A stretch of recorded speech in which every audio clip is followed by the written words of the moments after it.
Test 2. This is the Ielts listening test. You will hear a number of different recordings, and you will have to answer questions on what you hear. There will be time for you to read the instructions and questions, and you will have a chance to check your work. All the recordings will be played once only. The test is in 4 parts. At the end of the test, you will be given 10 minutes to transfer your answers to the answer sheet. Now turn to Part 1.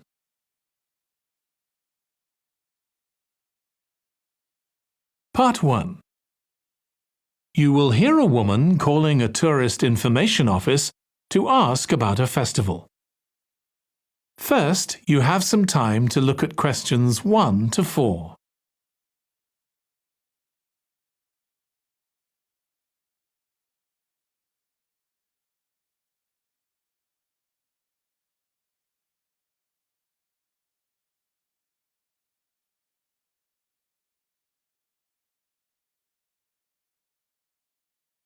Now listen carefully and answer questions 1 to 4. Good morning. You're through to the Tourist Information Office. Tim speaking. How can I help you? Oh, hello. Could you give me some information about next month's festival, please? My family and I will be staying in the town that week. Of course. Well, it starts with a concert on the afternoon of the 17th. Oh, I heard about that. The orchestra and singers come from the USA, don't they? They're from Canada. They're very popular over there. They're going to perform a number of well-known pieces that will appeal to children as well as adults. That sounds good. My whole family are interested in music. The next day, the 18th, there's a performance by a ballet company called Eustatis. Sorry? The name is spelled Eustatis. They appeared in last year's festival and went down very well. Again, their programme is designed for all ages. Good. I expect we'll go to that. I hope there's going to be a play during the festival. A comedy, ideally. You're in luck. On the 19th and 20th, a local amateur group are performing one written by a member of the group. It's called Jemima. That'll be on in the town hall. They've already performed it 2 or 3 times. I haven't seen it myself, but the review in the local paper was very good. And is it suitable for children? Yes. In fact, it's aimed more at children than at adults. So both performances are in the afternoon. And what about dance? Will there be any performances? Yes, also on the 20th, but in the evening. A professional company is putting on a show of modern pieces with electronic music by young composers. Uh-huh. The show is about how people communicate, or fail to communicate with each other, so it's got the rather strange name, chat. I suppose that's because that's something we do both face-to-face and online. That's right. Before you hear the rest of the conversation, you have some time to look at questions 5 to 10.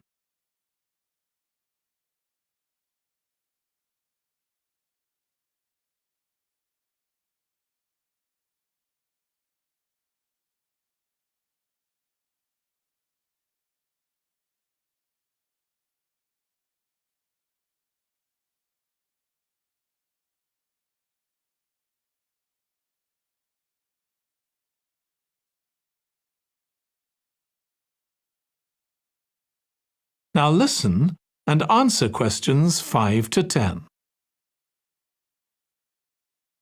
Now, there are also some workshops and other activities. They'll all take place at least once every day, so everyone who wants to take part will have a chance. Good. We're particularly interested in cookery. You don't happen to have a cookery workshop, do you? We certainly do.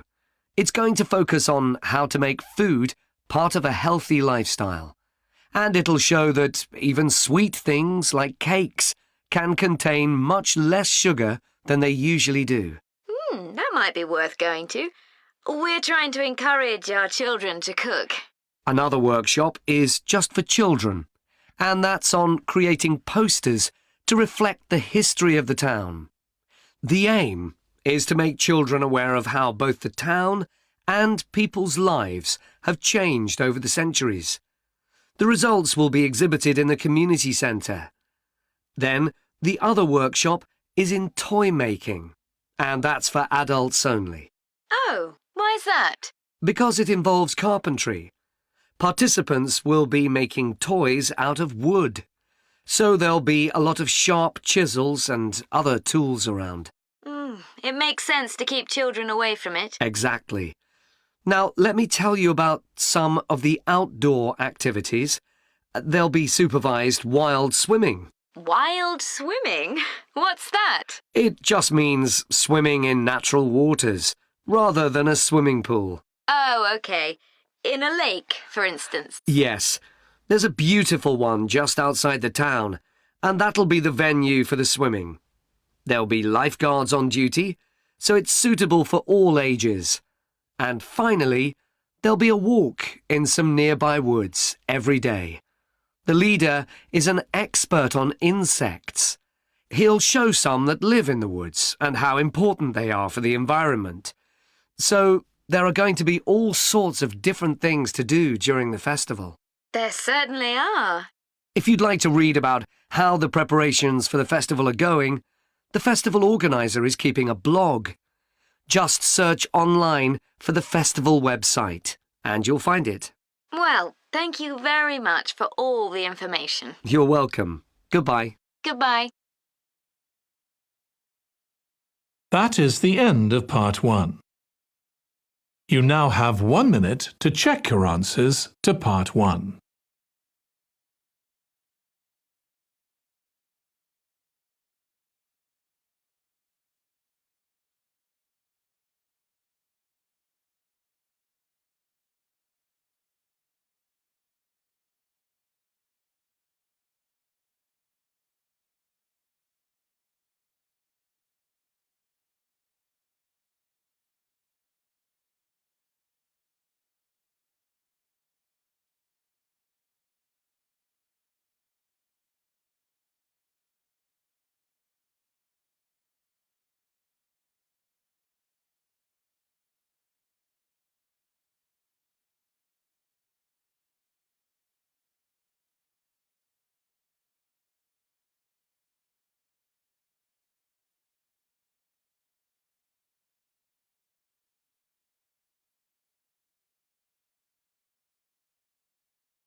Part 2.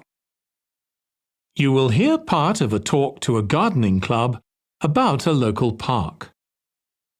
First, you have some time to look at questions 11 to 14.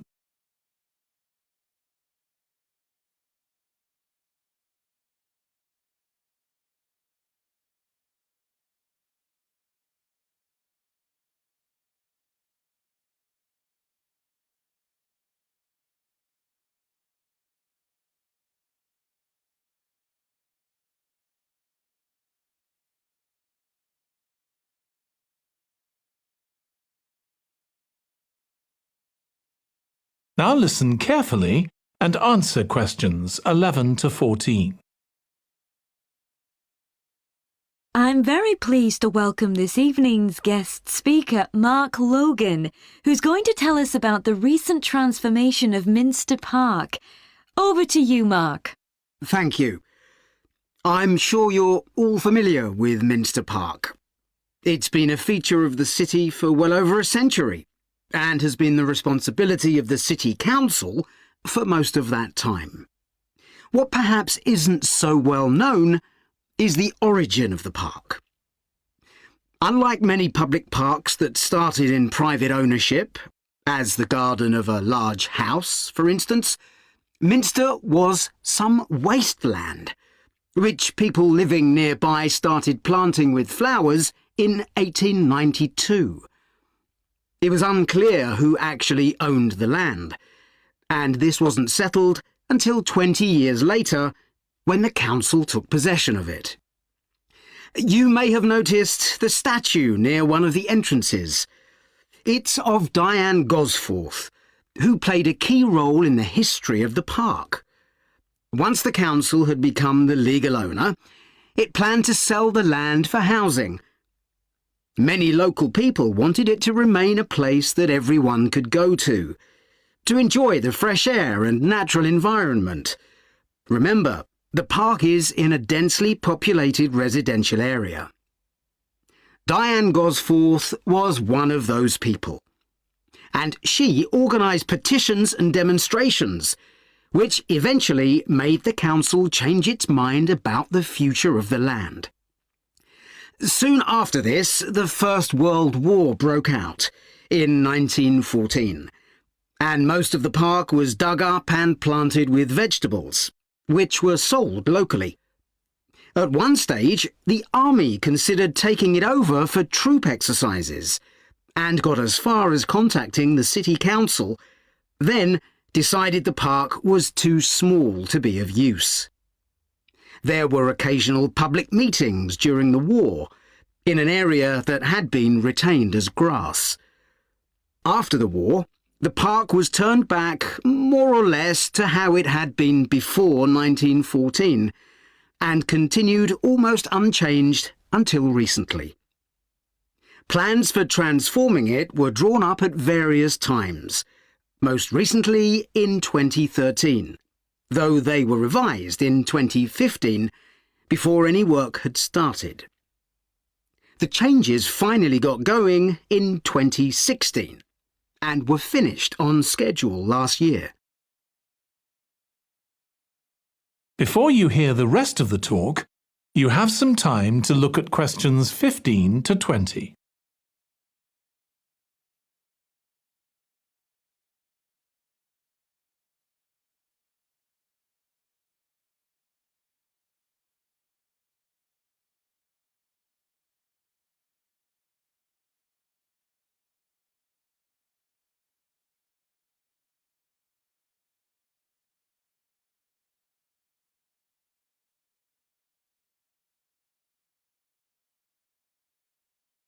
Now listen and answer questions 15 to 20. OK, let me tell you about some of the changes that have been made and some things that have been retained. If you look at this map, you'll see the familiar outline of the park, with the river forming the northern boundary, and a gate in each of the other three walls. The statue of Diane Gosforth has been moved. It used to be close to the south gate, but it's now immediately to the north of the lily pond, almost in the centre of the park, which makes it much more visible. There's a new area of wooden sculptures, which are on the riverbank, where the path from the east gate makes a sharp bend. There are two areas that are particularly intended for children. The playground has been enlarged and improved, and that's between the river and the path that leads from the pond to the river. Then there's a new maze, a circular series of paths separated by low hedges. That's near the west gate. You go north from there towards the river and then turn left to reach it. There have been tennis courts in the park for many years, and they've been doubled, from 4 to 8. They're still in the southwest corner of the park, where there's a right-angle bend in the path. Something else I'd like to mention is the new fitness area. This is right next to the lily pond on the same side as the west gate. Now, as you're all gardeners, I'm sure you'll like to hear about the plants that have been chosen for the park. That is the end of part 2. You now have 30 seconds to check your answers to part 2.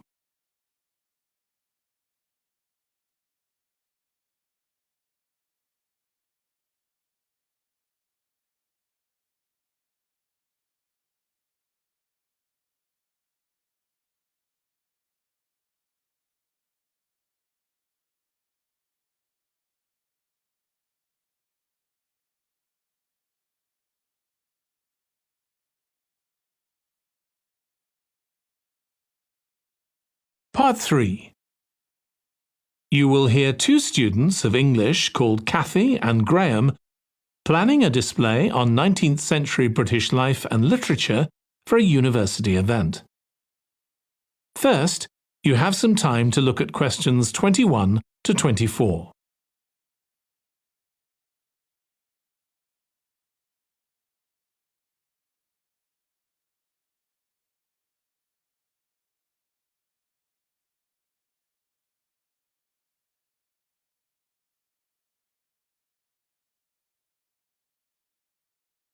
Now listen carefully and answer questions 21 to 24.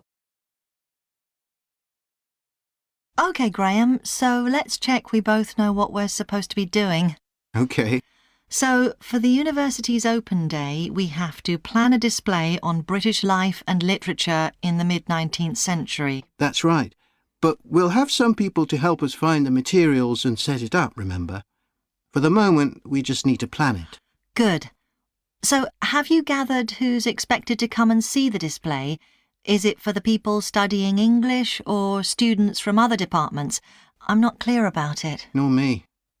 That was how it used to be, but it didn't attract many people, so this year it's going to be part of an open day to raise the university's profile. It'll be publicised in the city to encourage people to come and find out something of what goes on here. And it's included in the information that's sent to people who are considering applying to study here next year. Presumably, some current students and lecturers will come? I would imagine so. But we've been told to concentrate on the other categories of people. Right. We don't have to cover the whole range of 19th century literature, do we? No, it's entirely up to us. I suggest just using Charles Dickens. That's a good idea.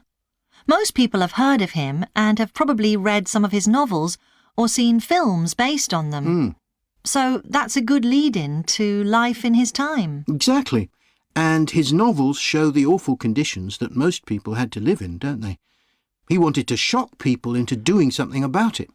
Did he do any campaigning other than writing? Yes, he campaigned for education and other social reforms and gave talks.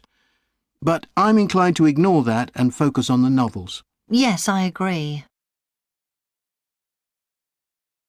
Before you hear the rest of the discussion, you have some time to look at questions 25 to 30.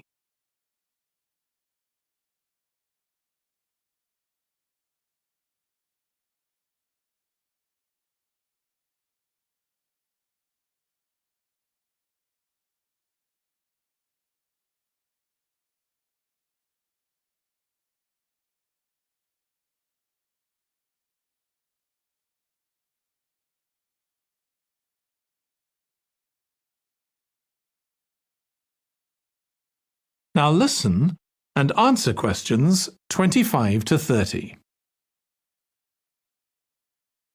OK, so now shall we think about a topic linked to each novel? Yes, I've printed out a list of Dickens's novels in the order they were published, in the hope you'd agree to focus on him. You're lucky I did agree. Let's have a look. OK, the first was The Pickwick Papers, published in 1836. It was very successful when it came out, wasn't it? And was adapted for the theatre straight away. There's an interesting point, though, that there's a character who keeps falling asleep, and that medical condition was named after the book, Pickwickian syndrome. Oh, so why don't we use that as the topic and include some quotations from the novel? Right. Next is Oliver Twist. Mm-hmm. There's a lot in the novel about poverty, but maybe something less obvious. Well, Oliver is taught how to steal, isn't he? We could use that to illustrate the fact that very few children went to school, particularly not poor children, so they learnt in other ways. Good idea. What's next? Maybe Nicholas Nickleby? Actually, he taught in a really cruel school, didn't he? That's right. But there's also the company of touring actors that Nicholas joins. We could do something on theatres and other amusements of the time. We don't want only the bad things, do we? OK. What about Martin Chuzzlewit? He goes to the USA, doesn't he? Yes. And Dickens himself had been there a year before and drew on his experience there in the novel. I wonder, though. The main theme is selfishness. So we could do something on social justice? No, too general. Let's keep to your idea. I think it would work well. He wrote Bleak House next. That's my favourite of his novels. Yes, mine too. Oh, His satire of the legal system is pretty powerful. that's true. But think about Esther, the heroine. As a child, she lives with someone she doesn't know is her aunt, who treats her very badly. Then she's very happy living with her guardian, and he puts her in charge of the household. And at the end, she gets married, and her guardian gives her and her husband a house, where, of course, they're very happy. Yes, I like that. What shall we take next? Little Dorrit? Old Mr. Dorrit has been in a debtor's prison for years. So was Dickens's father, wasn't he? That's right. What about focusing on the part when Mr. Dorrit inherits a fortune and he starts pretending he's always been rich? Good idea. OK. So next we need to think about what materials we want to illustrate each issue. That's going to be quite hard. That is the end of part 3. You now have 30 seconds to check your answers to part 3.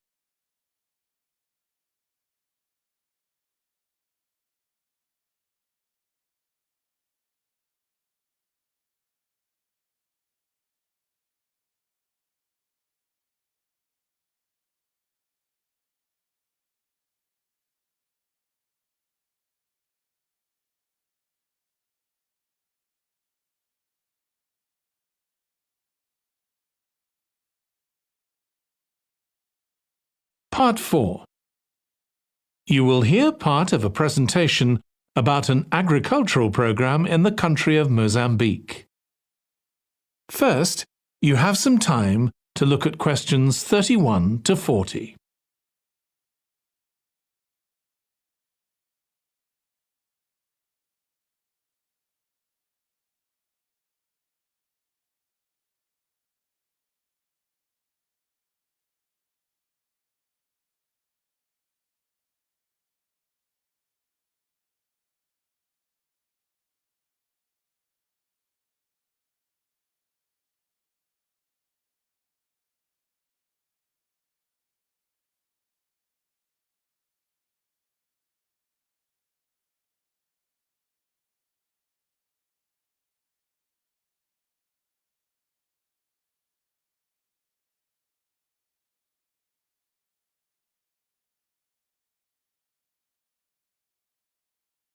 Now listen carefully and answer questions 31 to 40.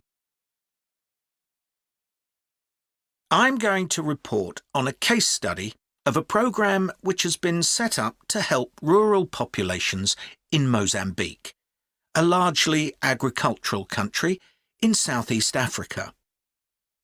The program worked with 3 communities in Chikualaquala district near the Limpopo River. This is a dry and arid region with unpredictable rainfall. Because of this, people in the area were unable to support themselves through agriculture, and instead they used the forest as a means of providing themselves with an income, mainly by selling charcoal. However, this was not a sustainable way of living in the long term, as they were rapidly using up this resource. To support agriculture in this dry region, the program focused primarily on making use of existing water resources from the Limpopo River by setting up systems of irrigation, which would provide a dependable water supply for crops and animals. The program worked closely with the district government in order to find the best way of implementing this. The region already had one farmers' association, and it was decided to set up 2 more of these. These associations planned and carried out activities including water management, livestock breeding and agriculture. And it was notable that in general, women formed the majority of the workforce. It was decided that in order to keep the crops safe from animals, both wild and domestic, special areas should be fenced off where the crops could be grown. The community was responsible for creating these fences, but the programme provided the necessary wire for making them. Once the area had been fenced off, it could be cultivated. The land was dug so that vegetables and cereals appropriate to the climate could be grown, and the programme provided the necessary seeds for this. The programme also provided pumps so that water could be brought from the river in pipes to the fields. However, the labour was all provided by local people, and they also provided and put up the posts that supported the fences around the fields.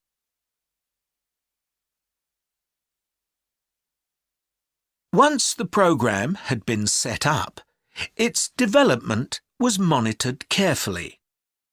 The farmers were able to grow enough produce not just for their own needs, but also to sell. However, getting the produce to places where it could be marketed was sometimes a problem, as the farmers did not have access to transport, and this resulted in large amounts of produce, especially vegetables, being spoiled.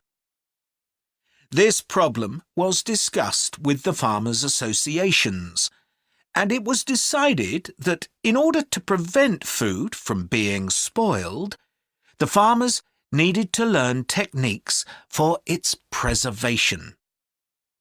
There was also an additional initiative that had not been originally planned, but which became a central feature of the programme. This was when farmers started to dig holes for tanks in the fenced-off areas and to fill these with water and use them for breeding fish, an important source of protein. After a time, another suggestion was made by local people which hadn't been part of the programme's original proposal, but which was also adopted later on. They decided to try setting up colonies of bees, which would provide honey both for their own consumption and to sell. So, what lessons can be learned from this programme? First of all, it tells us that in dry, arid regions, if there is access to a reliable source of water, there is great potential for the development of agriculture. In Qụau, there was a marked improvement in agricultural production, which improved food security and benefited local people by providing them with both food and income. However, it's important to set realistic timelines for each phase of the programme, especially for its design, as mistakes made at this stage may be hard to correct later on. The programme demonstrates that sustainable development is possible in areas where there is. That is the end of part 4. You now have 1 minute to check your answers to part 4.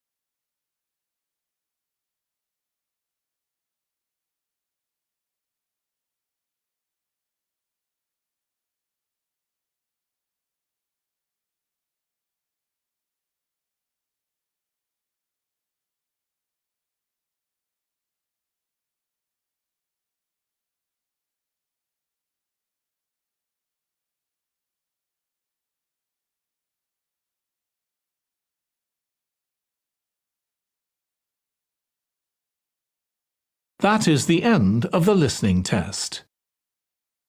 In the Ielts test, you would now have 10 minutes to transfer your answers to the answer sheet.